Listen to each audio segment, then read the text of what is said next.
ইসলামী অর্থনীতির কথা, এগুলো বললে অনেকে সহ্য করতে পারে না। আপনারা পারবেন তো ইনশাআল্লাহ? আল্লাহ তাআলা শোনার তৌফিক দান করেন।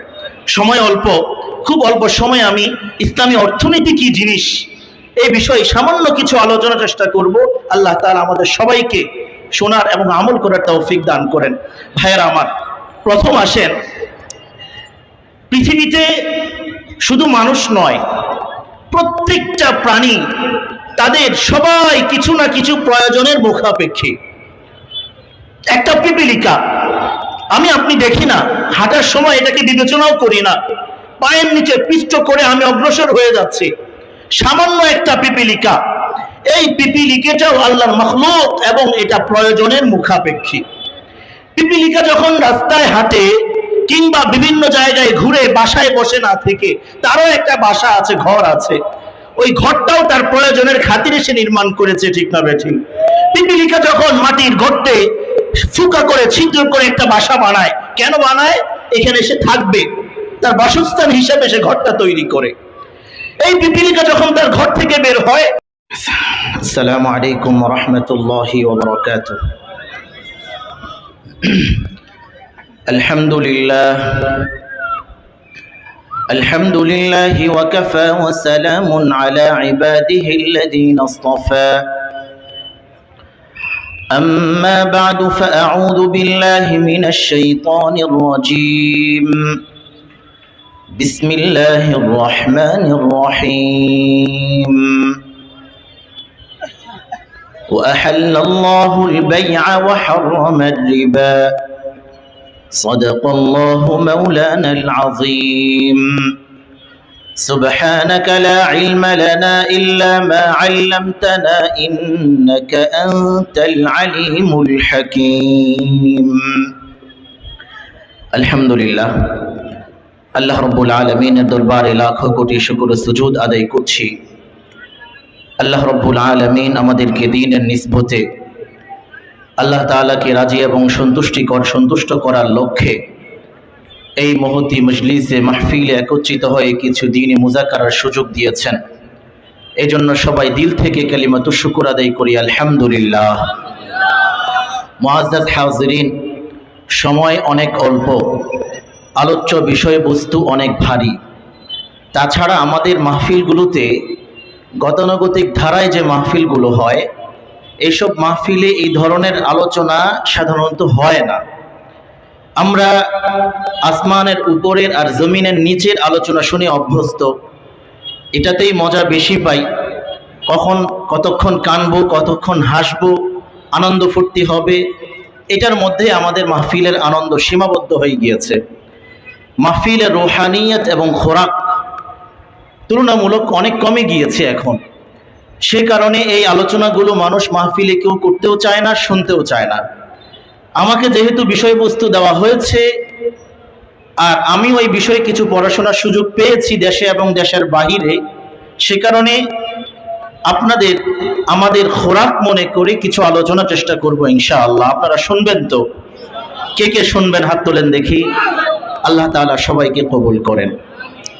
আমাকে বলা হয়েছে রাসূলের সিরাতের আলোকে ইসলামী অর্থনীতি সম্পর্কে আলোচনা করার জন্য। প্রথমে আল্লাহ শুকরিয়া আদায় করি এই জন্য যে উলামায়ে কেরাম এখন অর্থনীতি সংক্রান্ত আলোচনা মাহফিলে করার হিম্মত করছেন। কেন? আপনারা আমাদের থেকে অনেক অভিজ্ঞ এবং বয়স্ক লোকেরা এখানে আছেন। গত কয়েক বছর আগেও এই দেশ নিয়ে উলামায়ে কেরাম যে ফিকির করেন, এটা আমাদের সামনে স্পষ্ট ছিল না, ঠিক না বেঠিক? উলামায়ে কেরাম এই দেশের নাগরিক, এটাও তো অনেকে মানতে চাইতো না। আমরা এই দেশের নাগরিক, আমাদের নাগরিক সুবিধা পাওয়া দরকার, আমাদের জন্য বিচার আছে, আমাদের জন্য নাগরিক সুবিধা আছে, আমরা এই দেশের ভাড়াটিয়া না, এই কথা প্রমাণ করার জন্য উলামায়ে কেরামকে গত কিছুদিন আগেও রক্ত দিতে হয়েছে, ঠিক না বেঠিক? আমরা দাবি করতাম ইসলাম বিরোধী কোনো কর্মকাণ্ড বাংলাদেশে হতে পারবে না। আমাদের দাবি সরকার মহোদয়ের কর্ণকুহর কেন আশপাশেও গিয়া পুষতো না, ঠিক না বেঠিক? সে কারণে আমরা রক্ত দিয়েছি। আমরা বলেছি আমরা মুসলমান হিসেবে আমাদের ঈমানের দাবি হচ্ছে আমাদের ঈমান ও ইসলামের স্বকীয়তা রক্ষা করতে হবে। এই দেশের সিংহভাগ মানুষ মুসলমান। পীর সাহেব চরমনাই বলেন সব সময় 92% মানুষ মুসলমান। এই মানুষের যে মনে যে আবেগ, ভালোবাসা, উচ্ছ্বাস ইসলামের প্রতি, এটার বাস্তব প্রতিফলন সরকারের প্রতিটা সেক্টরে রাষ্ট্রের ঘটাতে হবে। আমাদের কথা আমাদের কথার জায়গায়, সরকার সরকারের জায়গায়। কেমন যেন আমরা এই দেশের ভাড়াটিয়া, আমাদের সরকারের কাছে দাবি করার মতো কোনো যোগ্যতা আমাদের মধ্যে নাই। আলহামদুলিল্লাহ, এখন উলামায়ে কেরাম সচেতন হয়েছেন, রাষ্ট্র নিয়ে তারা প্রকাশ্যে ভাবা শুরু করেছেন। শুধু রাষ্ট্র নিয়ে না, আগামীতে বাংলাদেশের রাষ্ট্র ক্ষমতায় যাওয়ার চিন্তা উলামায়ে কেরাম করছেন, ঠিক না ঠিক? আমরা মনে করি এই জন্য উলামায়ে কেরামকে প্রথম ধন্যবাদ দেওয়া দরকার। আপামর জনতা যারা আছেন তাদেরকে এখন উলামায়ে কেরামের পাশে, সাথে সর্বশক্তি নিয়ে থাকা দরকার, ঠিক না ঠিক?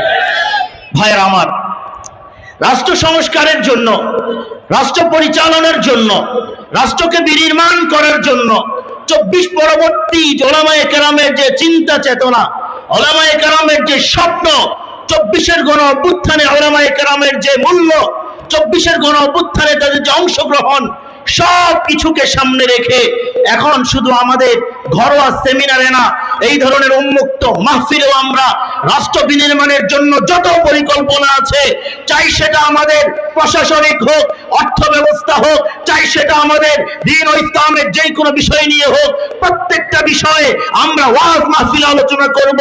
রাজনৈতিক বিষয় আমরা ওয়াজ মাহফিলে এখন থেকে নিয়মিত আলোচনা করব, ঠিক না বেঠিক? আপনারা শুনবেন তো ইনশাআল্লাহ। এতদিন পর্যন্ত আমাদের ধ্যান ধারণা ছিল হুজুর মাহফিলে আসছি, আসমানের উপরে কথা কইবেন, কোন আসমানে কোন ফেরেশতা আছে সেই গল্প আমাদেরকে শোনান। জমিনের নিচে যখন মইরা যাব, জমিনের নিচে যখন চলে যাব, কবরে কি কি আযাব হবে ওই আযাবের কথা শোনান। একটু শুনতে মজা লাগে, ওই যে আযাবের কথা শুনে কান্নাকাটি করি, এটাও ভাল লাগে। আসমানের উপরের কথা শুনে যে একটু মজা পাই, এটাও ভাল লাগে। মাঝখানের কথা বললেই মাথা ঠিক থাকে না, মাঝখানের কথা আর শুনতে চাই না। এই জন্য এখন আমাদেরকে বুদ্ধি, মসজিদগুলো তো আছে, আমি নিজেও চাকরি হারাইছি মসজিদে কথা বইলা। অপরাধ কি? অপরাধ হচ্ছে একটাই, আল্লাহর জমিনে আল্লাহর দ্বীন প্রতিষ্ঠা করতে হবে, এই আলোচনা করছিলাম। 24-এর পরের কথা বলতেছি, আল্লাহর জমিনে আল্লাহর দ্বীন প্রতিষ্ঠা করতে হবে, এই আলোচনা করছিলাম। কোরআনের কথা, হাদিসের কথা।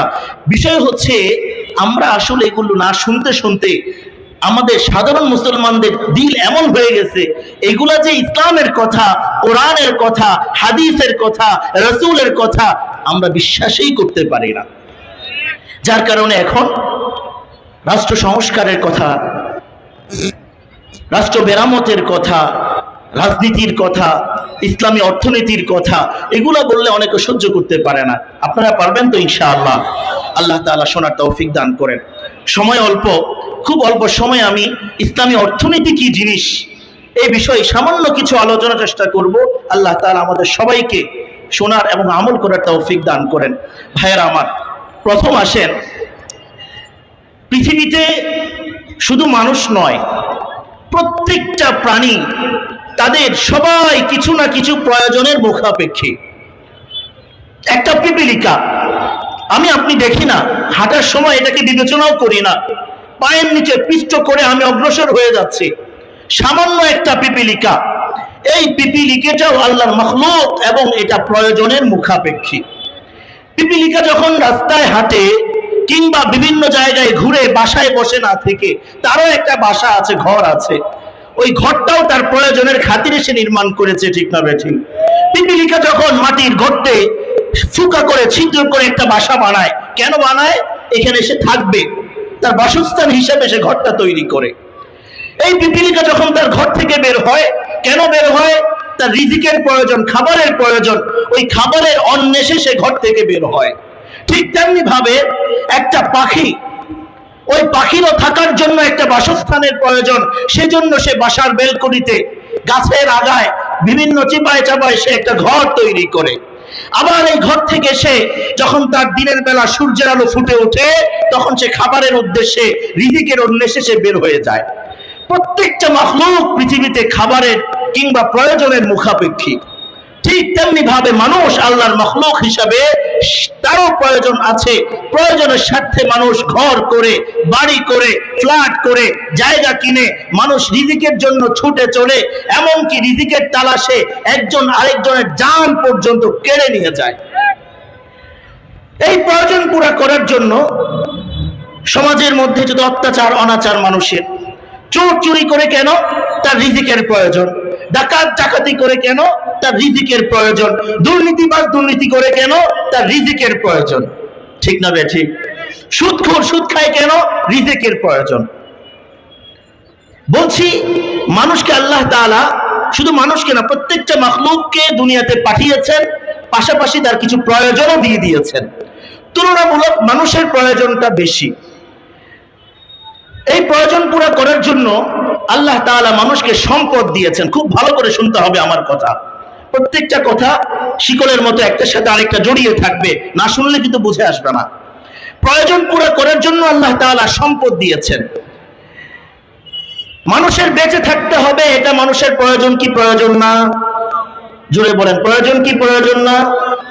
বিভিন্ন মাখলুকাত বেঁচে থাকতে হবে, এটা তার প্রয়োজন কি প্রয়োজন না? এই প্রয়োজন পুরো করার জন্য আল্লাহ তাআলা কিছু সম্পদ দিয়েছেন, কুদরতি সম্পদ। আমরা খোলা আসমানের নিচে বসে আছি। আল্লাহ রাব্বুল আলামিন আমাদের জন্য আসমান বানিয়েছেন বিগাইরি আমাদিন তারাউনাহা। আসমানের জন্য কোনো খুঁটি নির্ধারণ করেন নাই, খুঁটি ছাড়া বানিয়েছেন। আসমানকে আমাদের জন্য ছাদ হিসেবে তিনি বানিয়েছেন। আমাদের প্রয়োজন আসমানের মাধ্যমে তিনি পুরা করেছেন। আল্লাহ রাব্বুল আলামিন এই পৃথিবীকে বানানোর পরে এই পৃথিবী যেন হেলে দুলে না যায়, স্থির থাকে, এই জন্য আল্লাহ রাব্বুল আলামিন খুঁটি হিসেবে এই পৃথিবীর জন্য পাহাড় তৈরি করেছেন। এই পাহাড়কে তাহলে কেন তৈরি করলেন? যেন জমিন হেলে দুলে না যায়। জমিন হেলে দুলে গেলে মানুষগুলো স্থির থাকতে পারবে না, প্রতিনিয়ত ভূমিকম্প তৈরি হবে। ওই ভূমিকম্পের দ্বারা মানুষগুলো সব ময়রা সাফ হয়ে যাবে। মানুষের প্রয়োজনে তিনি কি বানিয়েছেন বলেন? পাহাড় বানিয়েছেন। মানুষকে বেঁচে থাকতে হলে অক্সিজেনের প্রয়োজন আছে কি নাই? জোরে বলেন, আছে কি নাই? অক্সিজেনের প্রয়োজন। এবার অক্সিজেন যদি মানুষ কিনতে যায়, তাহলে পৃথিবীতে আপনি যদি অক্সিজেন কিনতে যান হসপিটালে, আপনাকে 1 ঘন্টার জন্য অনেক চড়া মূল্য পরিশোধ করতে হয় কি হয় না? এক মুহূর্তের জন্য যদি আপনার অক্সিজেন বন্ধ হয়ে যায়, আপনার এই রূহ আত্মা আপনার ভেতরে থাকবে না, বের হয়ে যাবে। আপনার এই খাঁচাটা, এখন যে আপনি মানুষ, মহামূল্যবান সম্পদ, এই মানুষটা যখন তখন মূল্যহীন হয়ে যাবেন, তখন আপনাকে মাটির নিচে রেখে চলে আসবে। ঠিক না বেঠিক? ভাইয়েরা আমার, আমাদের বেঁচে থাকার তাগিদে প্রয়োজন হিসেবে আল্লাহ রাব্বুল আলামিন আমাদেরকে কুদরতি সম্পদ দিয়েছেন, অক্সিজেন। এভাবে অনেক কুদরতি সম্পদ তিনি আমাদেরকে দিয়েছেন। আগুন কুদরতি সম্পদ আল্লাহ তাআলা আমাদেরকে দিয়েছেন। অনেক রকমের সম্পদ এভাবে দিয়েছেন। ঠিক তেমনি ভাবে আরো কিছু সম্পদ আমাদেরকে দিয়েছেন। মানুষ তার নিজ হাতে কামাই করে সম্পদগুলো উপার্জন করে। এই সম্পদগুলো মানুষ কেন উপার্জন করে? তার জীবন ধারণ করার জন্য। আমরা আমাদেরকে আল্লাহ তাআলা জমিন দিয়েছেন, কুদরতি সম্পদ। এবার জমিন দিয়ে বলেছেন এই জমিনের মধ্যে তোমরা কি করো? চাষাবাদ করো।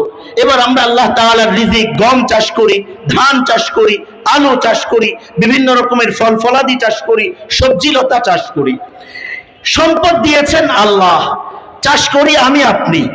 আল্লাহ তাআলার সম্পদ আমাদের দ্বারা এটাকে বিস্তৃত করে দিচ্ছেন। বলেন ভাইয়েরা আমার, তাহলে কিছু সম্পদ আল্লাহর, কিছু সম্পদ মানুষ সেটাকে মেহনত করে তৈরি করছে। এবার উভয়টা সমন্বয় সাধন করে গোটা এই সম্পদকে শরীয়তের পরিভাষায় এটাকে বলা হয় ইংলিশে নিড, আরবিতে বলা হয় আল হাজা। নিড কিংবা আল হাজা, বাংলাতে এটাকে বলে প্রয়োজন। প্রত্যেকটা সম্পদেই আমাদের জন্য প্রয়োজন। সম্পদ দিয়েছেন, এবার সম্পদের সুষম বন্টন দরকার। না হয় দুনিয়াতে কি হবে? একজন মানুষ, তার কাছে সম্পদ আছে, সে সম্পদ কামাইতে কামাইতে কামাইতে কামাইতে সে থাকবে অট্টালিকায়। আরেকজন ভাই, তার কাছে সম্পদ নাই, বেচারা সম্পদ কামাই করতে পারে না, ওই পরিমাণ বিবেক বুদ্ধি আল্লাহ তাআলা তাকে দেয় নাই, ইলম শিখার মতো যোগ্যতা তার মধ্যে নাই। এই জন্য এই মানুষটা না খেয়ে রাস্তার ধারে মরে পড়ে থাকবে। ঠিক না বেঠিক? শরীয়তে আল্লাহ রাব্বুল আলামিন সম্পদ দেওয়ার পরে এবার আমাদেরকে বলছেন এই সম্পদ সুষম বন্টন করার জন্য, যেন কেউ খেতে খেতে পেট অনেক মোটা করে না ফেলে, আবার কেউ না খেয়ে রাস্তার ধারে মরে পড়ে না থাকে। এই জন্য এই সম্পদকে সুষম বন্টন করা দরকার। এই সুষম বন্টনকে বলে নীতি, ইংরেজিতে বলা হয় ল।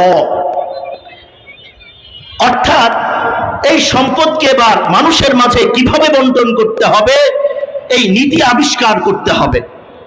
এটাকে বলে অর্থনীতি। অর্থ মানে সম্পদ, সম্পদের সুষম বন্টন, এটাকে বলে নীতি। দুইটা মিলায়া অর্থনীতি। সহজ কথা না অনেক? অর্থাৎ অর্থের সুষম বন্টন। অর্থের সুষম বন্টন কিভাবে হবে? এবার আল্লাহ রাব্বুল আলামিন কোরআনুল কারীমে লম্বা বিভিন্ন জায়গায় আলোচনা করেছেন অর্থের সুষম বন্টন কিভাবে হবে।